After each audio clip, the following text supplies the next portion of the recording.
these are my friends. Come along with me, see how the story ends. Hey friends, welcome back to another episode. Hey, quick question. Have you ever wondered what it would be like to integrate like a really big experience, like something pretty profound, and you weren't sure what it looks like to bring that experience back into your waking everyday life? Have you been curious about trying altered states, let's just be real, psychedelics, and not known who to turn to, what kind of formal structure to implement on how to go about that?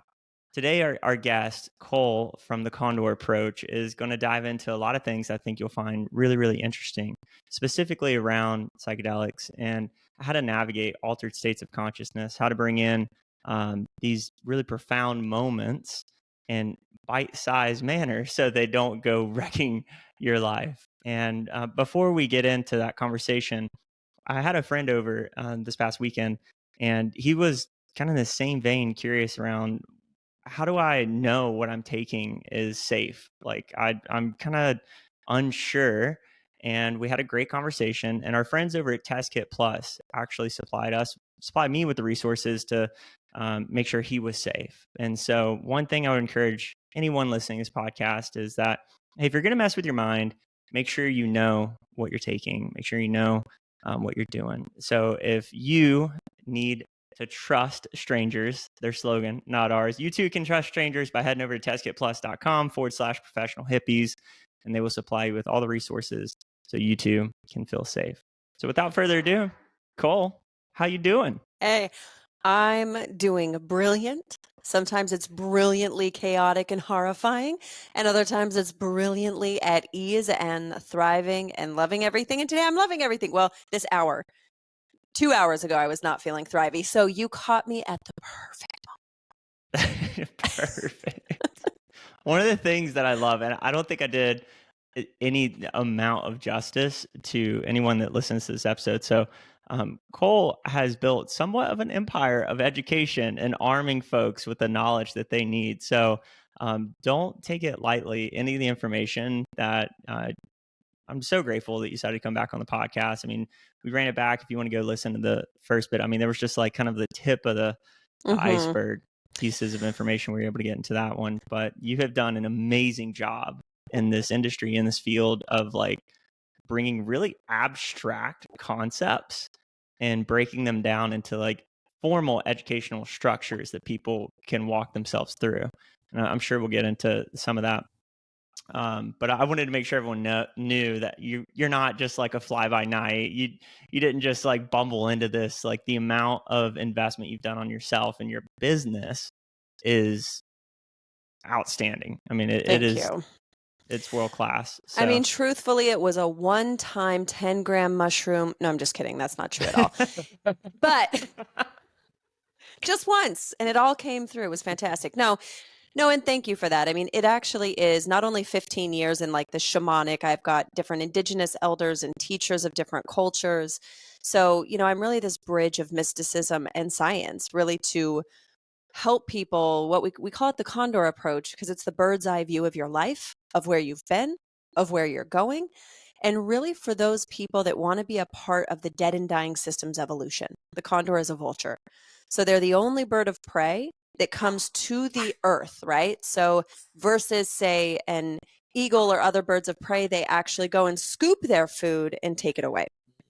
And so for us, a condor is really that messenger of heaven to earth. It's really that, that bird, that essence of shamanism and mysticism according to Andean mythology. My dogs are all about this right now, so hopefully it doesn't come through too much. No, what I was particularly digging is the fact that you were able to go off camera in the mic. I mean, that's the advantage for anyone that's not watching us, which you can watch it on Spotify and YouTube. That is just that's it. That's everything right there. Yeah, that is when you do the deeper work around your nervous system to not be reactive to things you can't control. Then you can do podcasts while you're at home when your dogs are yelling. So, yes, life goals. And then that's when you go, I'm sure there's a wireless mic on Amazon somewhere. Right? I'm like, what? Hasn't Elon Musk come in with an implant that I just talk into my wrist or something? Come on. We're just a couple years off of that. Transhumanism? Let's, options. Which, by the way, I think we're all heading there, and I'd love to get your perspective around that. But first, we got to deal with, what was it before we said recording? More trauma equals better trauma. I'm Trade pretty up the trauma. sure you can suffer your way to enlightenment. I'm certain of it. Yes. I mean, I feel like you can trade up trauma, and then for sure you're going to be happier, right? I think that's how it works. I think that's what all the good books are saying, actually. Yeah, 10x your suffering for joy. That's got to be Grant Cardone's new. I think so. For sure. I think so. 10x your suffering. Trauma harder, trauma smarter. That's right. I think so. A 4-hour trauma work week. So you will never sleep again. You're welcome. So I want to know, because right now you're on this podcast tour, right? And we were digging into a little bit behind the why, but in this past year, because for anyone that's listening, like I've gone through the Condor Approach and reaped so many benefits from that personally. But what have you seen evolution wise in the last year, so to speak? Because that's when I've been, the most out of touch with you guys. I'm curious, like, what kind of evolutions have come, let's say, in the last year of business? Because for you, I know you're just constantly evolving and looking to learn and grow. That's what I love about you guys so much. So what kind of evolutions have taken place maybe since the last time we had you on the podcast? Yeah, thank you. We are so community driven in what we do. So it's more like I end up creating when people say, man, I wish we had. And I'm like, let's go. I'm an innovator. It's what keeps me engaged. And so what's changed the most is including AI in conscious evolution. And so just like we talk about intention for psychedelic experiences, how you can actually work with AI with the same ritual, the same intention of what do I want to know, do, be, or understand, to work with it in a shamanic mystical aspect. And so, for example, working with Condor coaches, distilling processes so that they can get on a Zoom call together, do an interview with each other, take that transcript, pop it in Chat GPT and say, what is my brand voice? Analyze this and tell me who I serve and how, and put it in copy.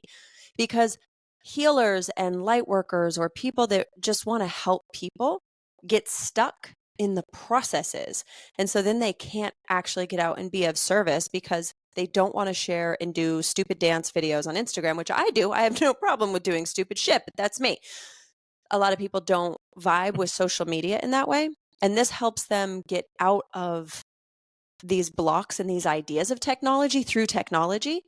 And I think that this last year, it's really shown me how it's leveling the playing field for those that have not had access to the education, the tools, the finances, that AI is now allowing them to come up with their content, to share authentically them by getting on video live, distilling those live videos into content, or being able to take those transcripts to really cultivate the message they want to share with the world.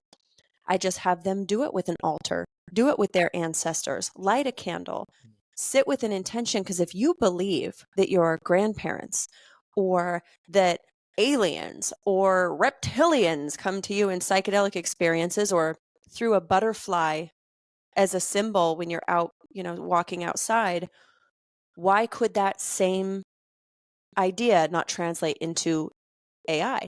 For me, I don't believe in any intelligence as being artificial. I think intelligence is just intelligence, and how you approach it. If I'm going to talk about the oneness or totality of intelligence, then of course my guides in whatever capacity could come through AI. That's how I view it. So that's probably what's eliminating changed that the resistance most. a little bit, kind of that Yes. barrier to entry. Yes, and I think that that was where the biggest resistance I saw was with especially the condors that are the medicine carriers, the facilitators working with tribes and working in the shamanic spaces, was there was this aversion to AI. And when I sat down and said, if you don't inform the intelligence, someone else does. And then we have erasure, like an eraser of lived experiences and voices that need to be in this intelligence as we evolve. And so one of my master teachers down in Peru, his name is Malku. And Malku was the first person I worked with. He's a Wachumero. He's into archaeology, astronomy and archaeology. There's a fancy word that I tried to pronounce and forgot it. But he talks about how Machu Picchu in these ancient traditions were innovators. They were evolutionaries, right? They were looking to how do we consider what is and imagine what's possible? And that always resonated for me, that I am an evolutionary. And that's what the Condor energy, why that makes sense for me, is because nothing we do is completely innovative and new. It's attached to something. It's rearticulated from something. So then it becomes, how do we consciously create so that we don't have the same harm or things that have happened we've seen happen? So how do we bring all the information to the table, look at the potential pitfalls, look at the costs, emotionally, physically, spiritually, look at the time horizon, and have some of the harder conversations that very few people are willing to have. And that's one of the things I value the most with the Condor Approach live events, is the conversations we have are inclusive of where we've been and where we need to go. And when you bring so many different perspectives into a room, that's when you get innovation. It's like, I'm almost forcing innovation, because you can't leave the same way when you've heard other people's perspectives that in the past, maybe you wouldn't have even been open to hearing, because it can get a little crunchy in there sometimes. Yeah. I mean, even in the process, like a quick disclaimer for anyone that is maybe kind of, even some of the terms that you've already brought up, like light worker or anything in that same wheelhouse. Like, one of the things that I would kind of pose right now is that, like, even for me, that initially was like, okay, hey, on the woo spectrum, right? Yep. I'm like, hey, I'm not there.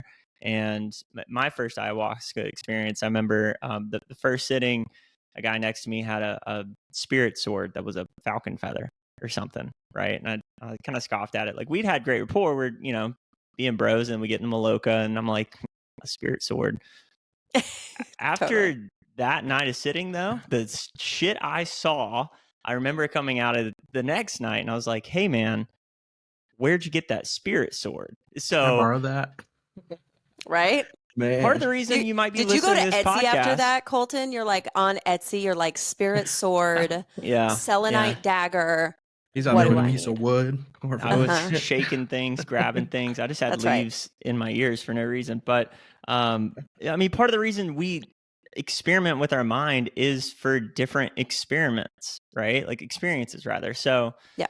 sometimes things, like you said, get crunchy, but that's why you're doing it at the same time. And I guess there's, like you said, there's different perspectives. I don't always agree that, hey, blue people are really being channeled through folks, and that's okay. That's my perspective.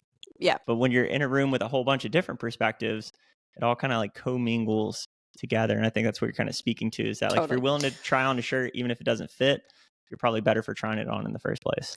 Right. Well, it's either going to solidify your belief system, where you go, see, this is why this is bananas. Like, I don't ascribe to any of this. Or you're going to go, wow, that's interesting. I haven't considered that. Our only goal is to build someone's window of tolerance for other perspectives. We don't need anyone to agree. What we want is that you can sit and hold space for yourself and not back down and not react to someone else's belief system and structure. Because it's not about getting to an idea of oneness where we're all the same. It's actually owning your differences and allowing other people's to have theirs, and it not impede on your physical health. Because look at how bent out of shape people get online with a troll or whatever, where they're just like, how could they say that? The moment you do that, you're giving your power away to that person, that circumstance, and people will literally not sleep at night because of something someone else said, because they just can't believe they would say that. So our intention is helping people to know how to understand what their emotions and body sensations are really telling themselves. So sure, in that environment, you might face things on racism or gender dynamics or whatever. But what it really does is give you the opportunity to experience this tolerance threshold, so that when you go home and you have a tough conversation with a loved one, you're not reactive. You get to maintain who you believe yourself to be, who you want to be, which requires you being able to hold space for yourself so that you can hold space for someone else. But people miss that sometimes. Like, oh, I don't need to like hear them or agree. You don't. You're absolutely right. But when you'll build your window of tolerance to be able to stay and build that muscle, then the times it really counts, you will have the skill set. So I love that I can now go and stand firmly in what I believe, and I don't need to yell. Now, don't get it twisted. I will keep elevating my energy if someone's being abusive or something. I'm not going to tolerate abuse, right? But I can speak in a way to get someone now to like drop it down a little bit so I can hear you. And when you're able to face someone you love and say, look, I love you, but the way that your tone is right now is making it really hard for me to hear you. And I love you and I want to hear you. So what do we need to do right now so that I can stay in the room? Because I want to leave.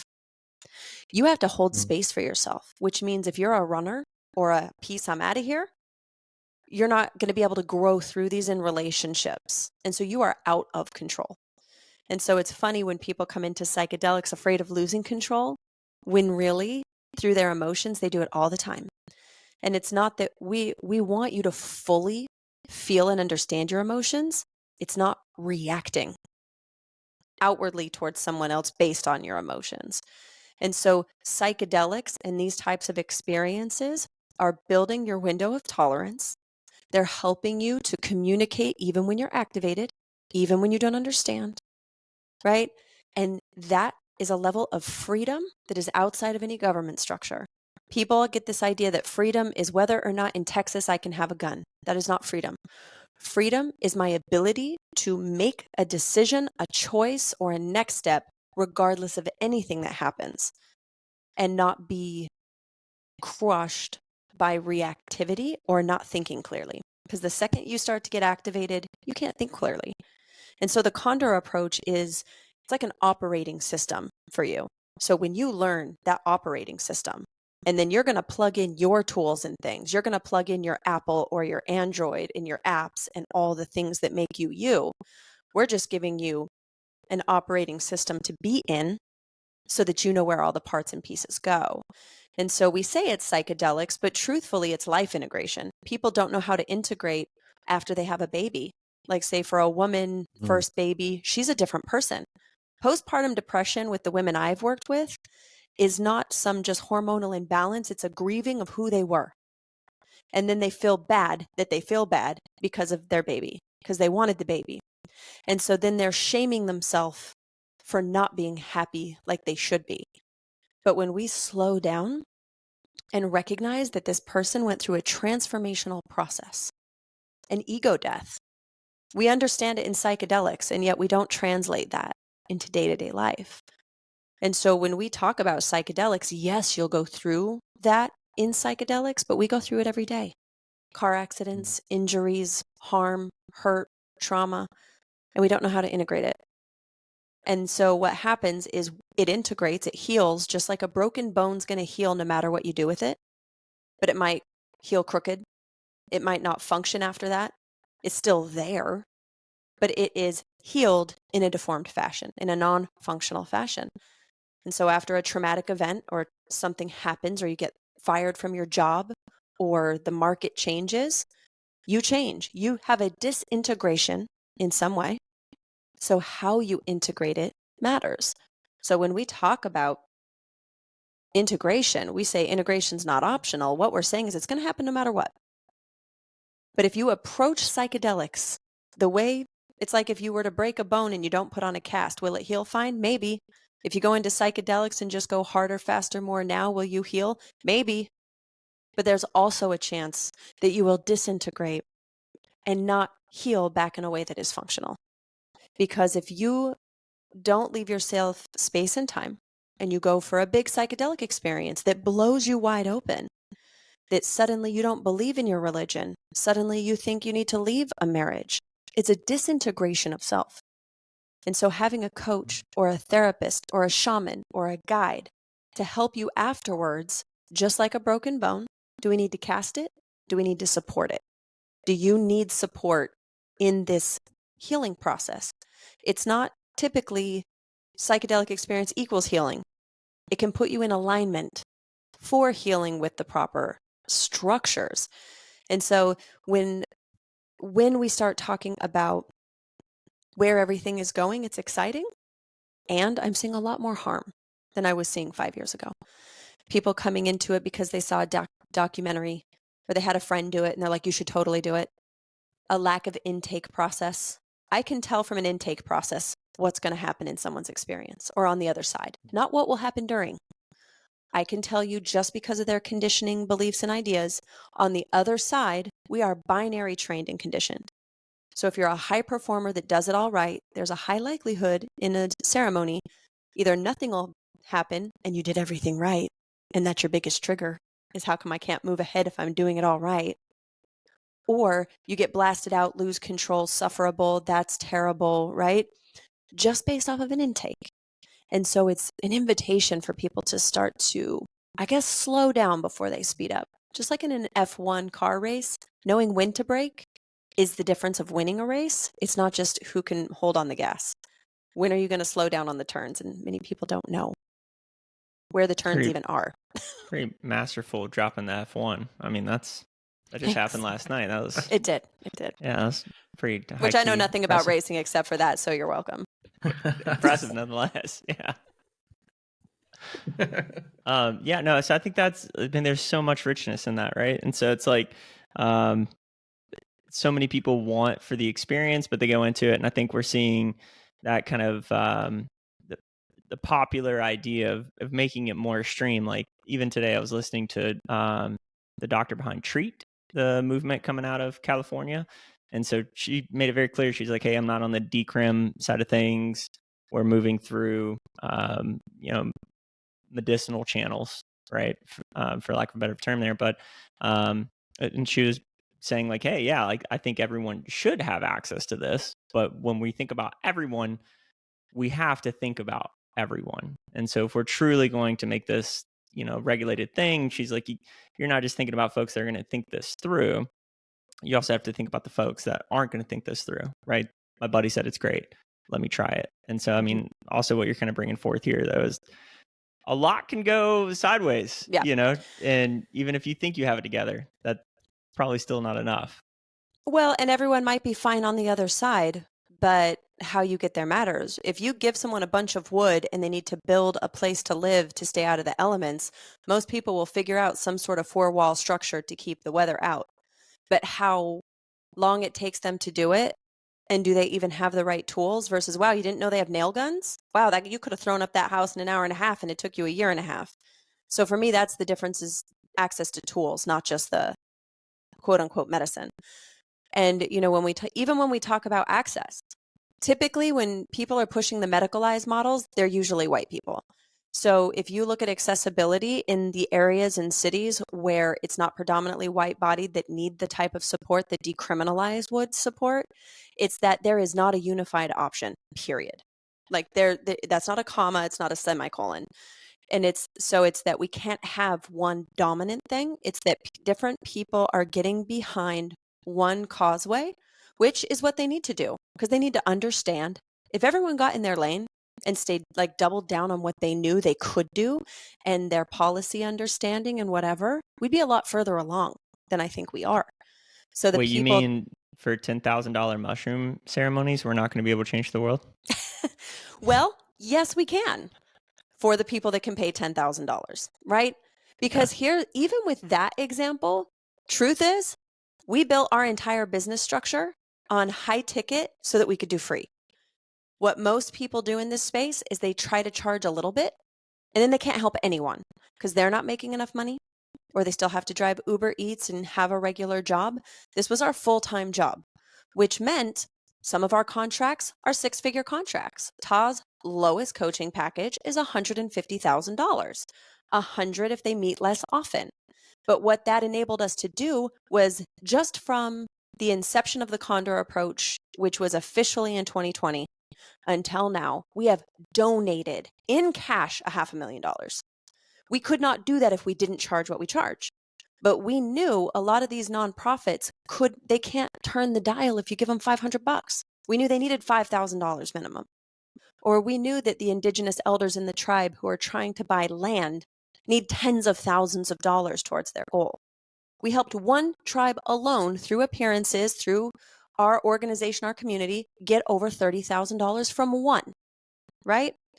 And so it's that we have to look at the grand scheme. Again, the Condor's approach, I'm looking at all of it. I want every person that I work with to have the same care at free as they did for $50,000, which means I have to be fortified to show up fully in that way, no matter what they're paying. And when you operate from that level of transparency and you tell someone, yeah, it's $10,000 to work with me today. And here's all the free resources that we have access to as a result that someone can have for no amount of money, cost them nothing. Or if I feel called to work with someone, I actually can. Not give them a 4-hour one-time mushroom journey that's not really going to help them because what they need is community and support. But it's going to make me sleep at night if I know that I at least did it for free. So I think it's that we can create all of those systems and structures, and we need to. I won't even work for $10,000 a day. I won't do it. Someone has, for me to come and work, it's pulling me away from hundreds of people at one time. So if you're going to get my full attention, you betcha it's going to cost you. Now, on the flip side, join the Condor Approach. You can come work with me in groups. But if I decide I want to lean into someone, I serve them the same as someone that pays me $50,000. The same. And that's if they couldn't ever pay me $1.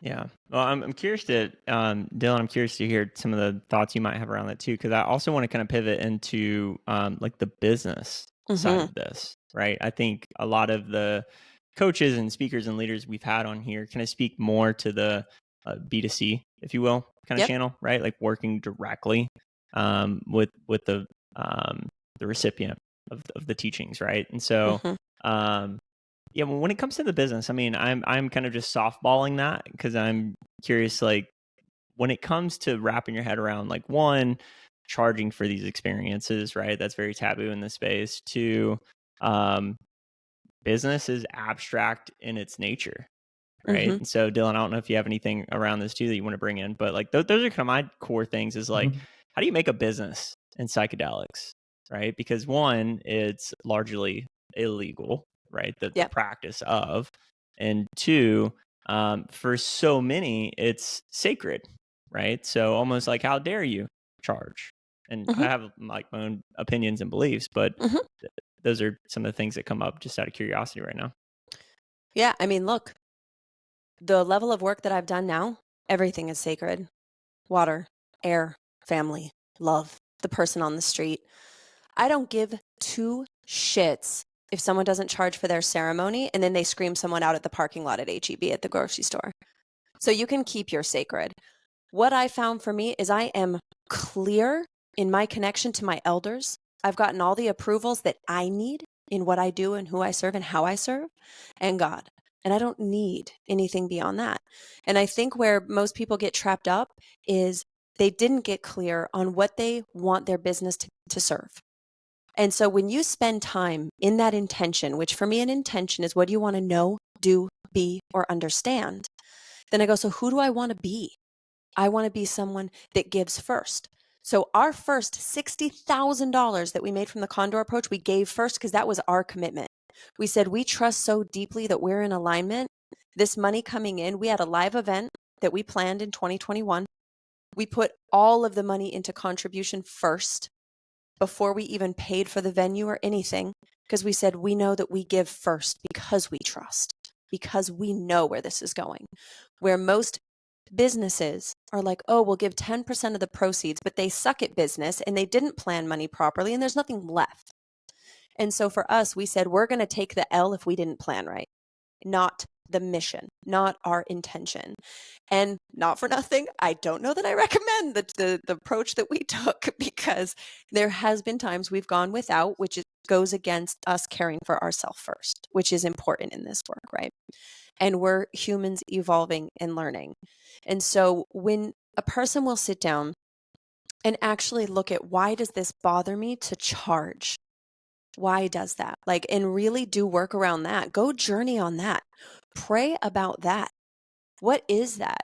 Well, part of it for me was that the top 1% was the source of evil, and that money is the root of all evil, and that people with a lot of money are the problem. So unconsciously, if I believe that, then I must also believe that if I grow to that place, I become evil.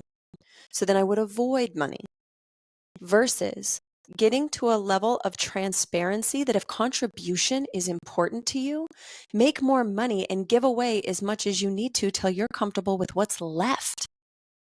I promise you, if anyone starts making too much money, I can give you direct groups that need it, will love you for it, and it will change the life of theirs and lots of others, right? And for me, it's like, I know exactly where our money's going to. I watched the person build the center. I watched them care for the BIPOC community or the queer community that only they could create for them that I couldn't. And so it was, what is my role here? And my role is to help, especially coaches and healers that know they're meant to involve themselves in the psychedelic space. Maybe they're never going to facilitate psychedelics, but they know that they want to be involved, that somehow in their heart, I have a place here. And so how do I serve? And it was like I had to get over myself. I did the work on myself. Then it was like, get over yourself of, oh, I don't want to call it a business. I'll call it my offering to the world, but I still have to have a tax ID. Like, it just doesn't, it's just like, dude, like, get to work. Like, there's people who need your help and you're letting this get in the way of who you could serve and Yeah. how. So once I got Mm. clear in my intention, what do I want to know? What do I want to do? Who do I want to be? And what will I need to understand?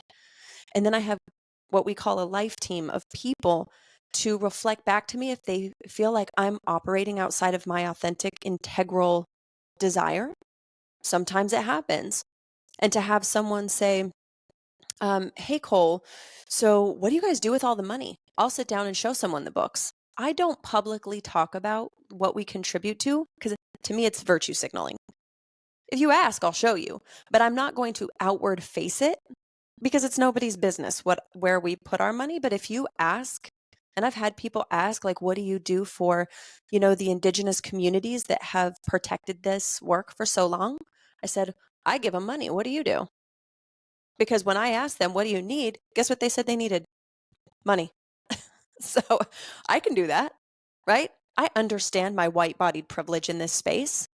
And so instead of hiding from that or being ashamed of that, it's getting clear in how that can be of service to me and to those that I serve and the opportunities that gets them, because I know other white-bodied people with money who want to go work with an indigenous elder who's been doing this for hundreds of years. And when I tell them, cool, we're going to double what I charge you so that you can give her double, because that's life-changing for them. They're like, great, done. Transparency. Just be honest about it. I still go to a laundromat to do my laundry. Now, I live in a beautiful townhome in Austin. It doesn't cost no money, certainly.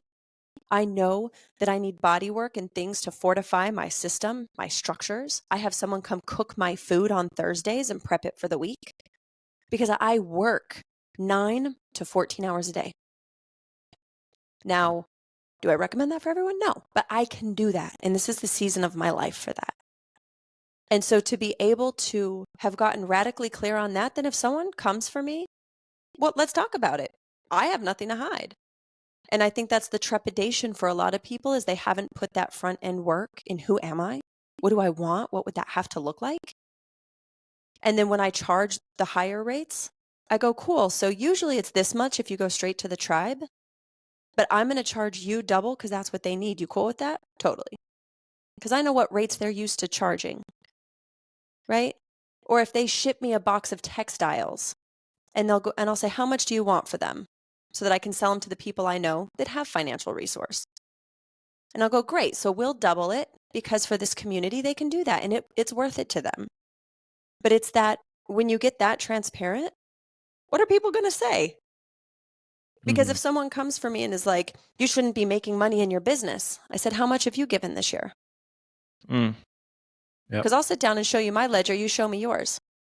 You might have helped 50 people for free.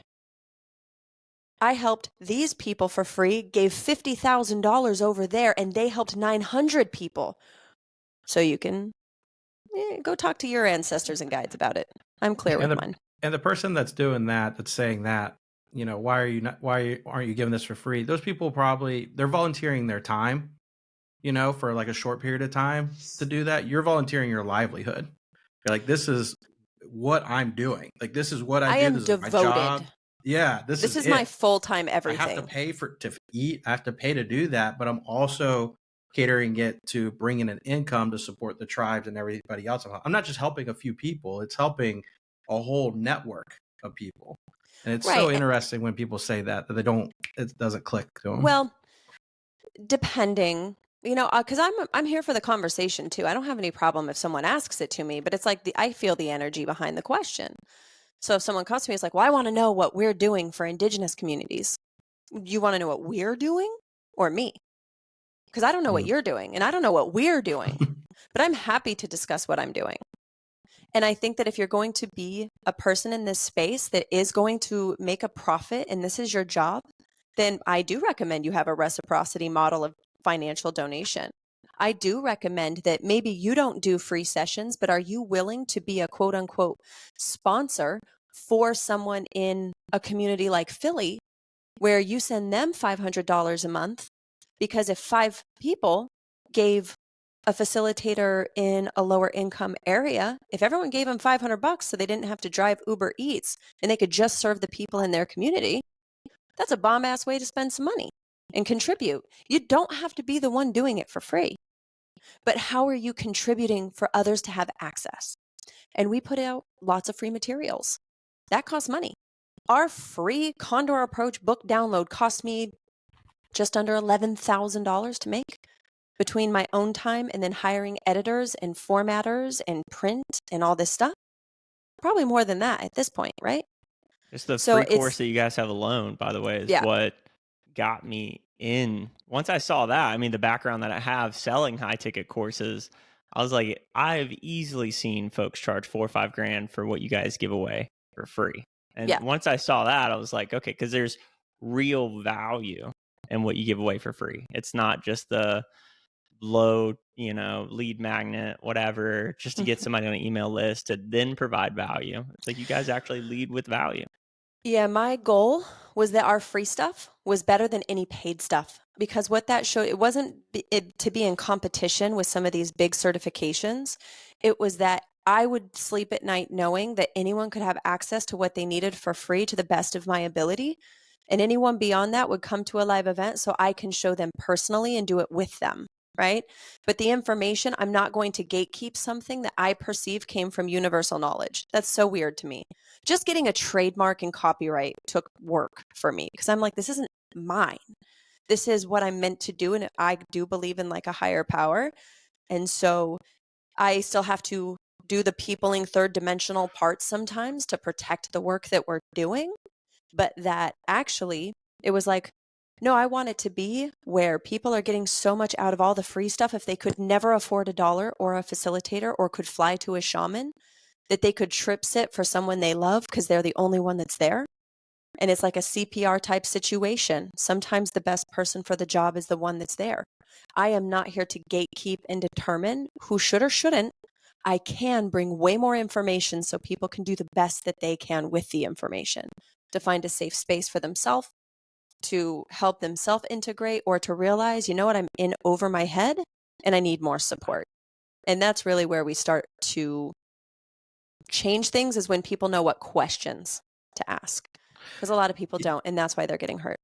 Yeah, it's kind of, I mean, the best example I can think of that is like you can go to the gym and pick up weights and put them back down for a small rate each month. But I quickly learned that like if I paid a trainer, I could quickly ramp that up and figure it out, have better form, not get injured as much, things like that. It's the same idea. Like you can go pay to go get a tab or go get paid to go get some mushrooms or pay to go do ayahuasca and figure it out.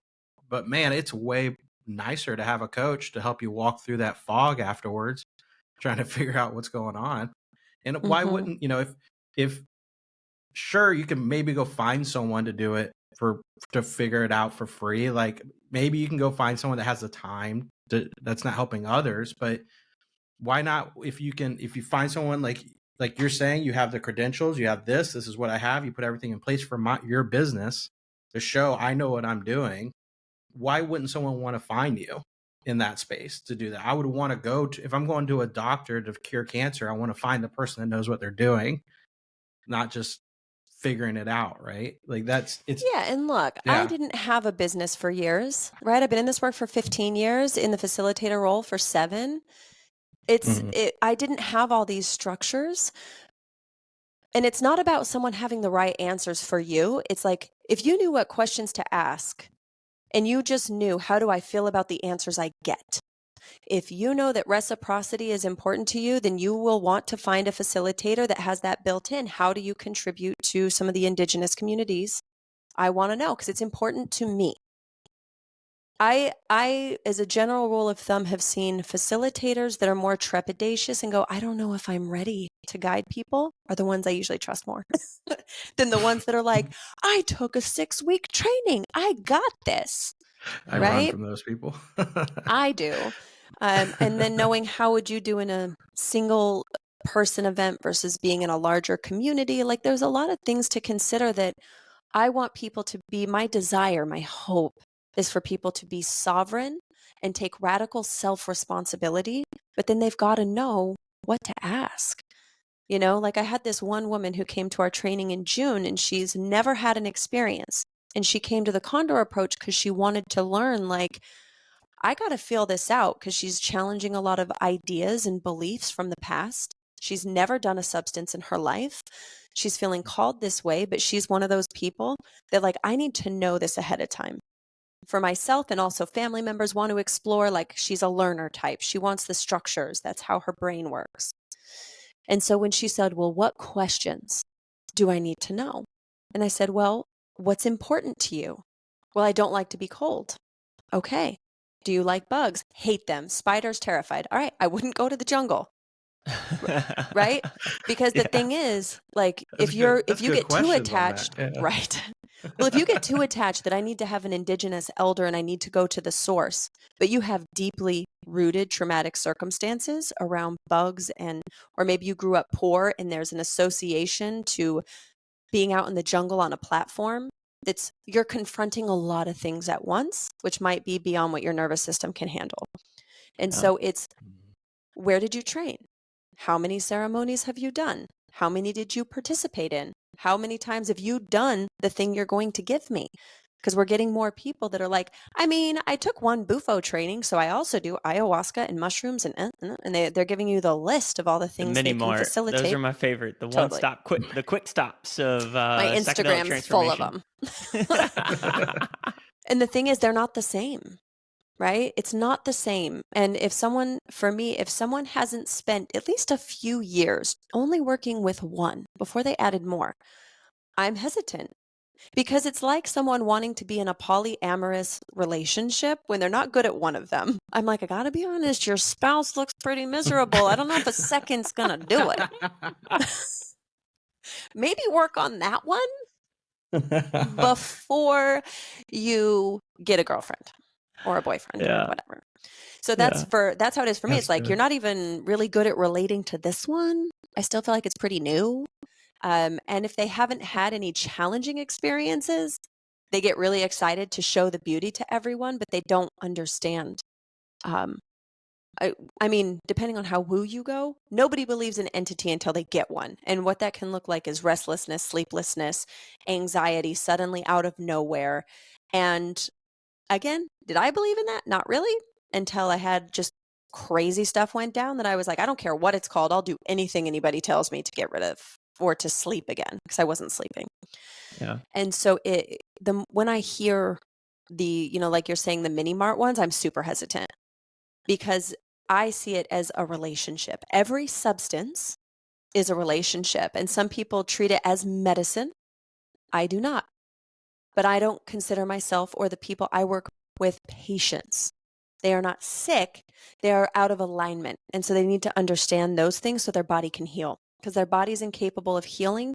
Because for me, health is on a continuum that goes from ease to dis-ease. So it's a straight line. And what I do or don't do moves that dial towards ease or towards ease. The more choices towards unease is illness and disease.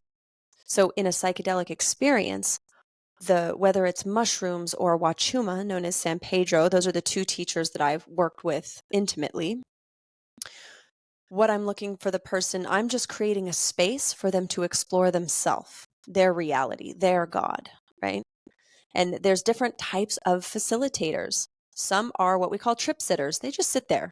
It's just like if you need a Kleenex, they're going to grab it for you. If you need help to the bathroom, they're going to help you. They're there to just sit with you.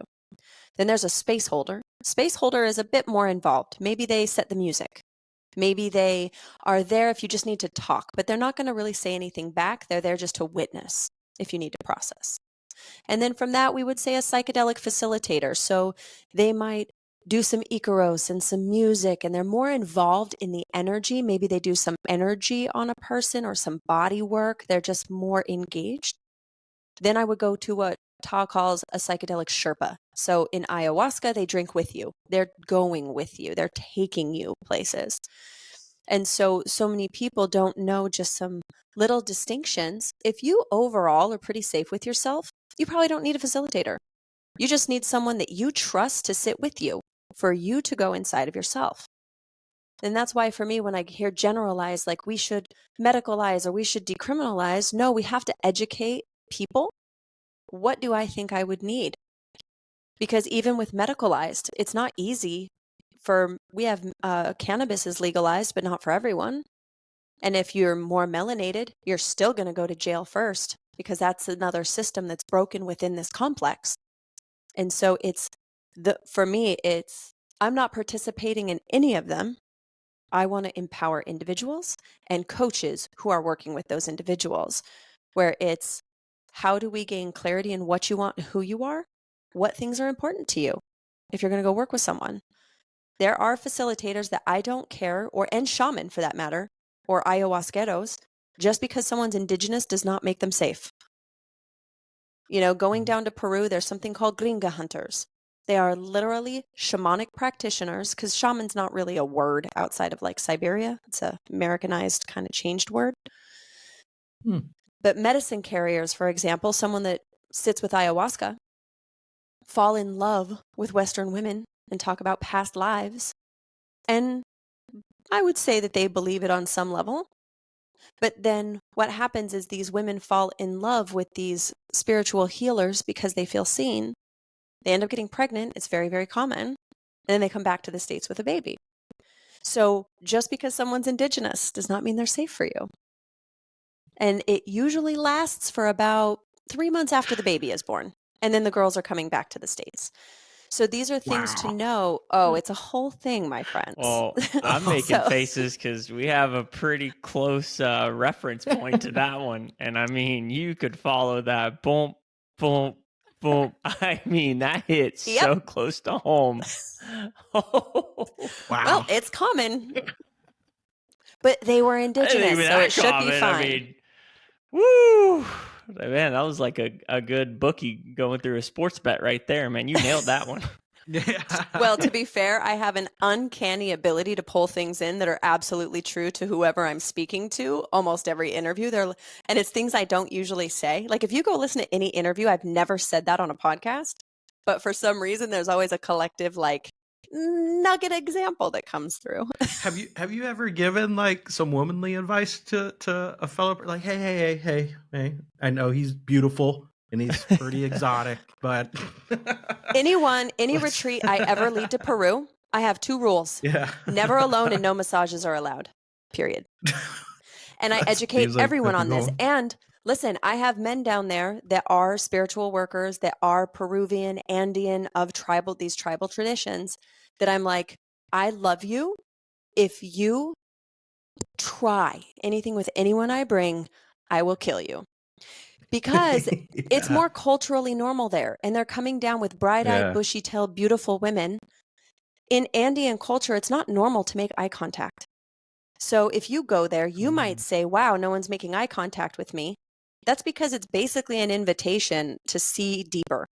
So for some of Mm. them, they don't want to see all your trauma. So they're like, I don't want to look at you because they can feel it. For others, like women in particular, go down and their heart open and their eyes glittering. And they're just like, I feel so seen by this shaman. I am chosen. And they are.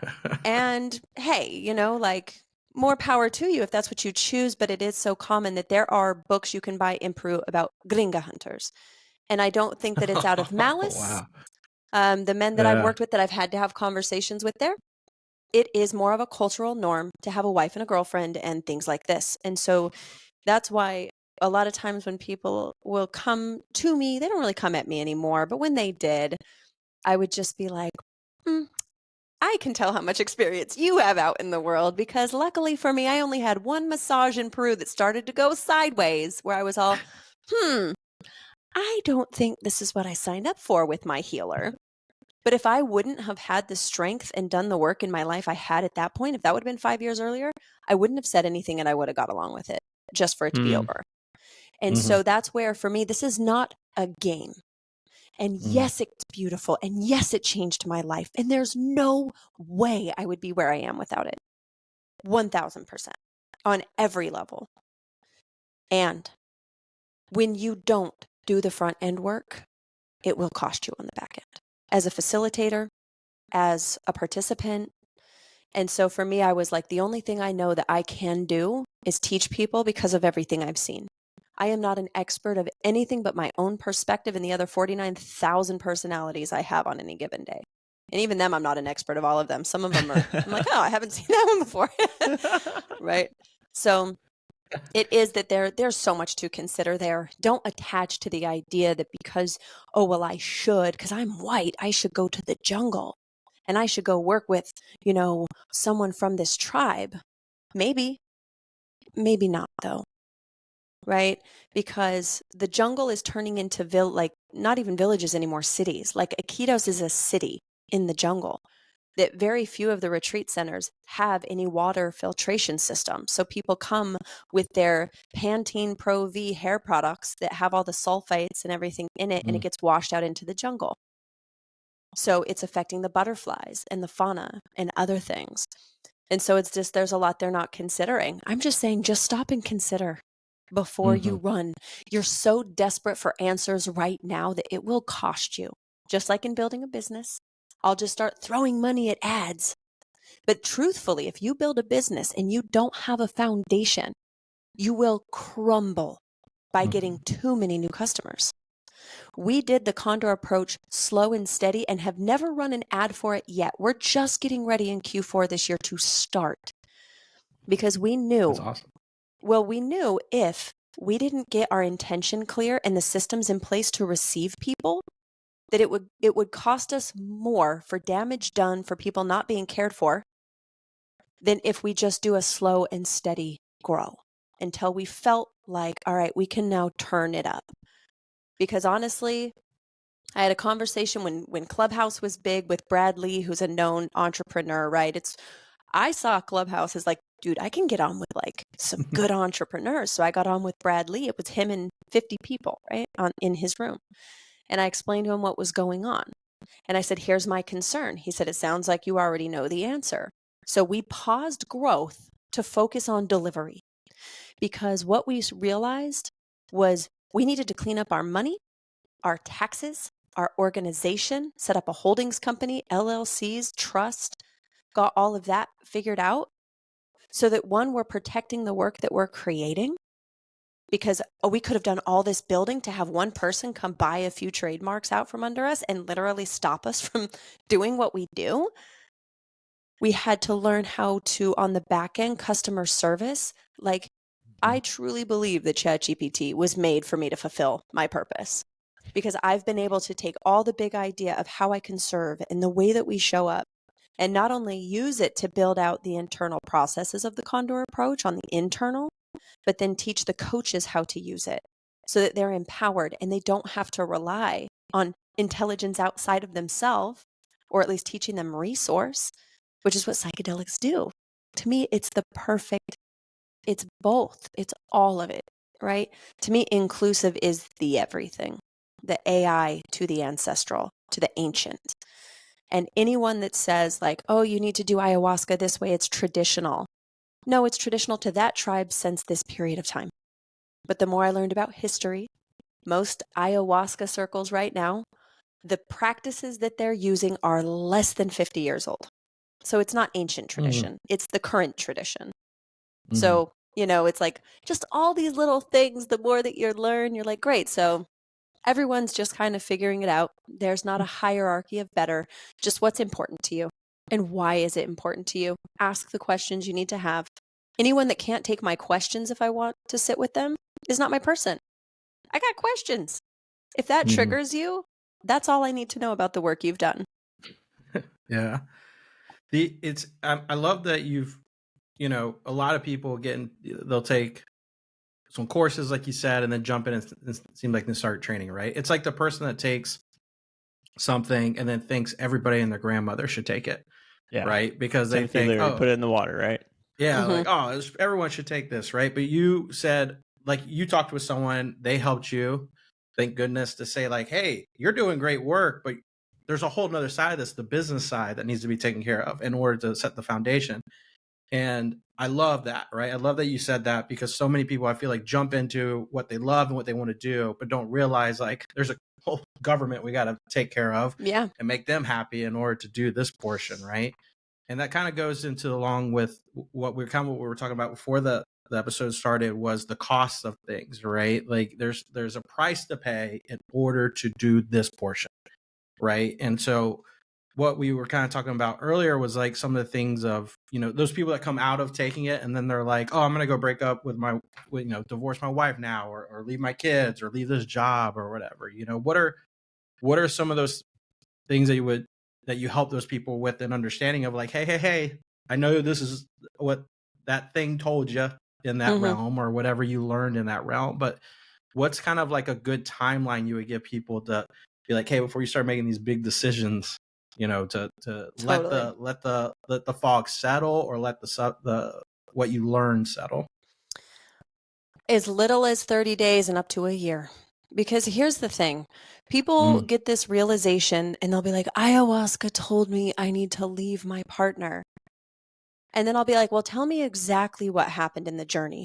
Well, she showed us drifting away from each other and I felt so much better. And they're explaining it to me. And I'm sitting here going, that's an interesting translation, because it's rare that in ceremonies, it's a very direct communication. It's usually symbols and old experiences and somatic, it's not like a billboard that says leave her. Right. And I'm like, so, and through further discussion, then it's like, okay, so talk to me about the relationship. Oh, this is going on. This doesn't work. But then when you look at their history, they've been a runner or avoidant. So this is actually, if you just leave, you're supporting the avoidant strategy you've used in the past. It doesn't mean not leave, but let's talk about, before you do that, first of all, you have to task someone that just has a big realization what to do right now, not just sit with it, because they can't take the pressure of the knowing. Once you know, you can't unknow.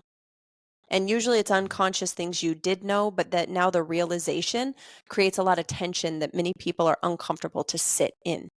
So they want to decide because they want to get out of the tension point.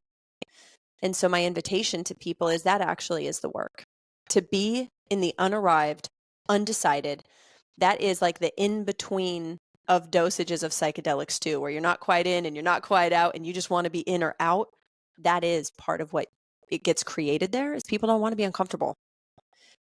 But it's when you're able to just talk to someone and say, look, we can definitely agree that this relationship is not functional for either of you and neither one of you is happy.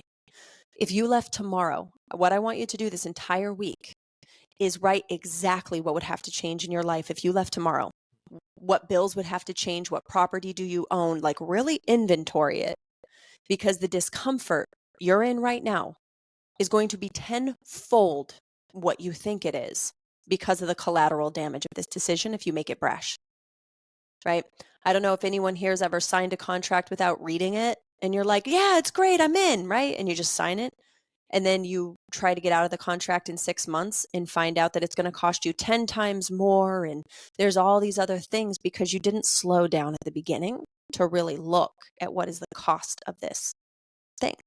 Perfect example. We did not have a washer and dryer. Tah went to some place that said we have washers and dryers and it's only, $200 a month. And he's like, cool, we'll just get on a payment plan. When he actually went through the contract and he saw that it was like 72 months, like it was some insane amount of time. And he goes, Kole, how many people are not reading these kinds of contracts, right? So again, impoverished, low income, don't have access to money. This was like a $1,500 washer dryer, like those apartment stacked cheap washer dryers. He's like, it would cost over $6,000. You can't pay it off sooner without penalty, right? And so that's what people do with these big realizations. They just want to sign the contract and move on from the decision without understanding the fine print of that decision. So it's just like telling someone, spend this week, what is this really going to cost you? Do you have a savings account? Do you own property together? If you leave your job and you're the CEO, but you're contracted, all the people that you claim to care about, and you suddenly abandon the job, what happens to them, right? And if you plan on the business carrying on, you just don't want to be the CEO, you're actually blowing the entire thing up. And not to say you won't figure it out, but again, pull back. We call it the 3 Ps, just pause, pull back and take a physical scan. Before you do that, who do you believe that you are? Who do you want to be? If this was your future self coming back to this moment before you make the decision, what advice would that self tell you if you believe that you're kind, if you believe you're compassionate, if these are people that you value? Prove it. Do that work now by sitting in the discomfort of the decision and being that person that these master teachers in plant, animal, or fungi form just showed you, that you're powerful. You are not powerful, bulldoze everything. Powerful to be in it, be who you want to be, who you believe you are in the essence of your heart, and prove it. This is the work now, because I've watched people meet in psychedelic retreats, break up with their partners, never at mine, but that's, we had not a rule, but we said, if you meet someone here you want to connect with, it's a conversation with all of us, not because it's our community, it's our people. And if not, it's going to be my cleanup and I'm not interested in it, including even just sexual relationships like that. This isn't the place for that. There's too much entanglement and things that can happen as a result of these heavy emotions that are chemical reactions as well. And to be able to, or what I've witnessed is people go on a retreat, one person leaves their spouse. I have never seen that relationship go past a year that they just broke up for. Now, would the person say they were meant to be with their original partner? No, but that they would have handled it differently, because the truth was they weren't happy where they were, and this was an easy way out. It was a good excuse. And that their life pattern had been, I'm just going to blow it up and then I'll figure it out after that. Yeah. That's one way. I went on a psychedelic experience when I decided to leave my first husband. We were already separated. And it was about a 3-month process. So I knew I knew that I was going to leave. He knew that too.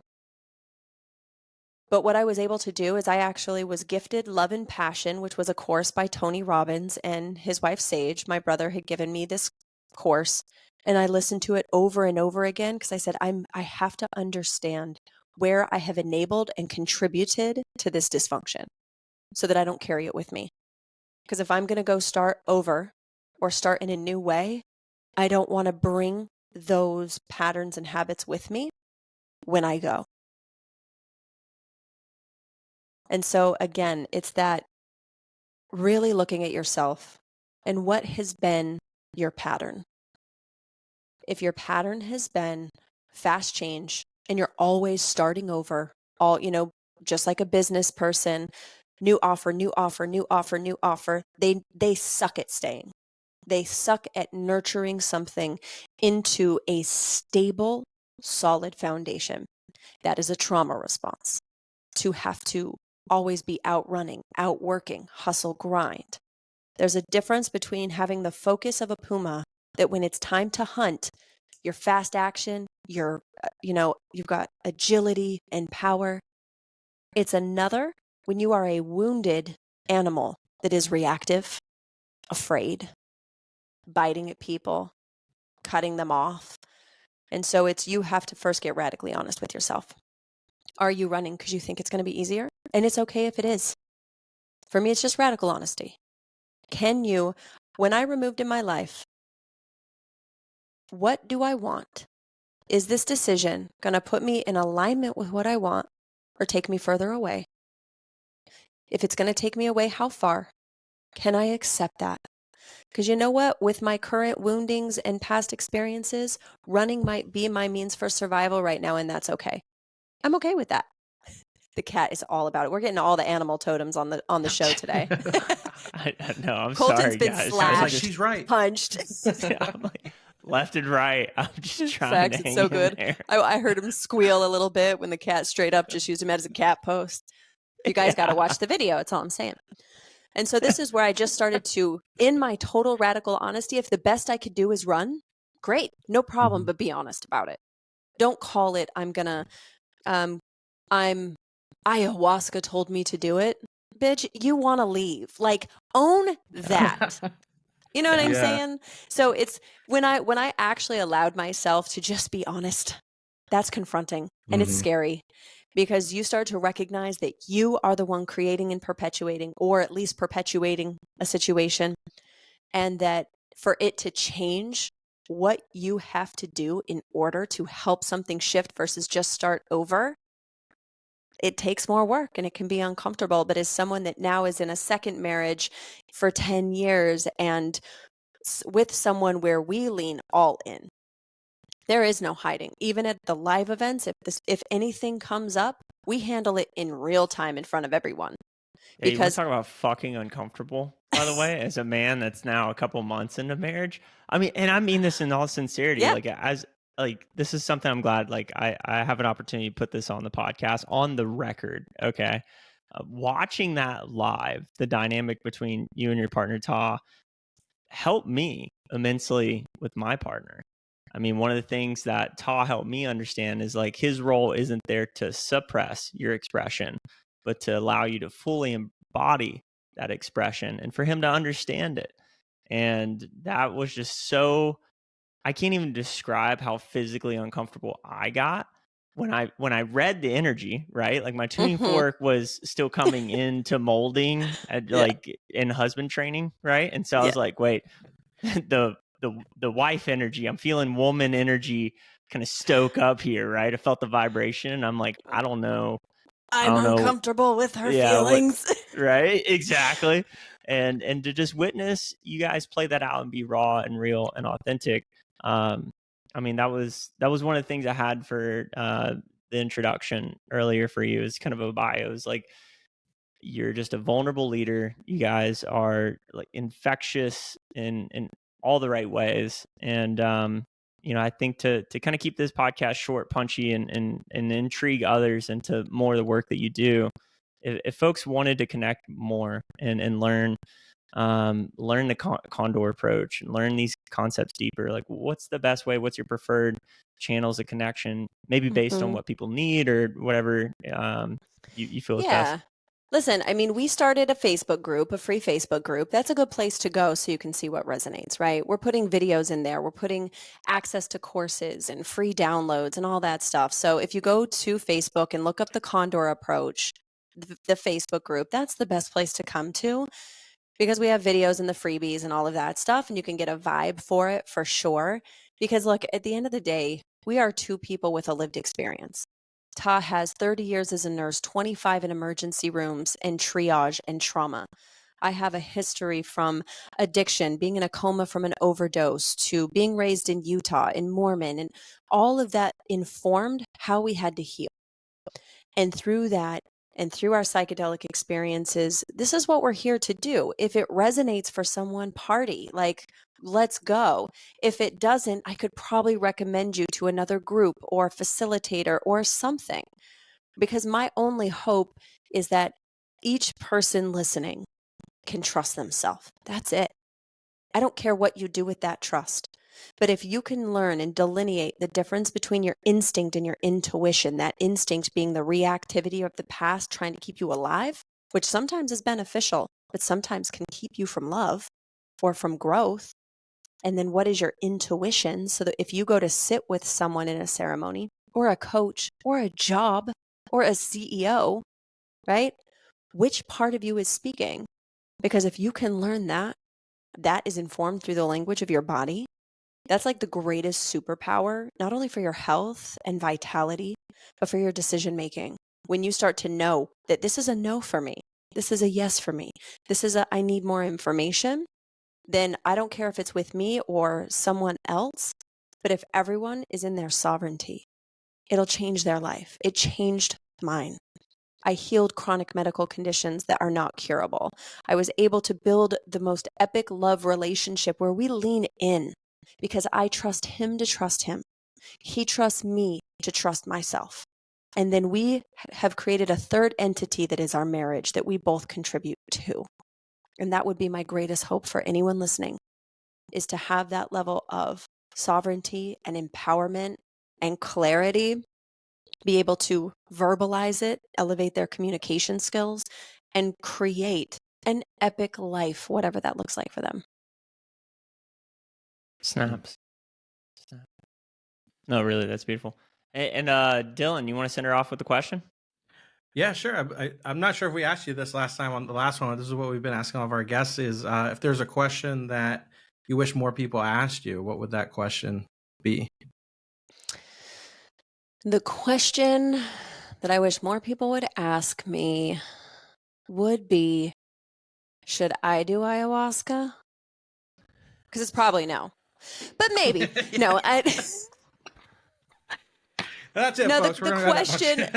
Okay, here's the true answer. The question I wish everyone would ask is, what is a high dose of mushrooms? Because folks, it's not 5 grams. High dose mushrooms is 50. Talk to me more about that. Yeah. That's fun. You're perfect. I love you, Cole. All right. Well, hey guys, if you're digging this, hang around for next week. We have Henry Winslow from the Tricycle Day newsletter coming on, the largest, if not the fastest growing psychedelic newsletter in the world at this point. And I think you guys are going to love that. But if you love this episode, please share it with someone you think might benefit from these concepts or these topics. And if you feel so inclined, rub your fingers on the subscribe button. We'll see you next week. Love you guys.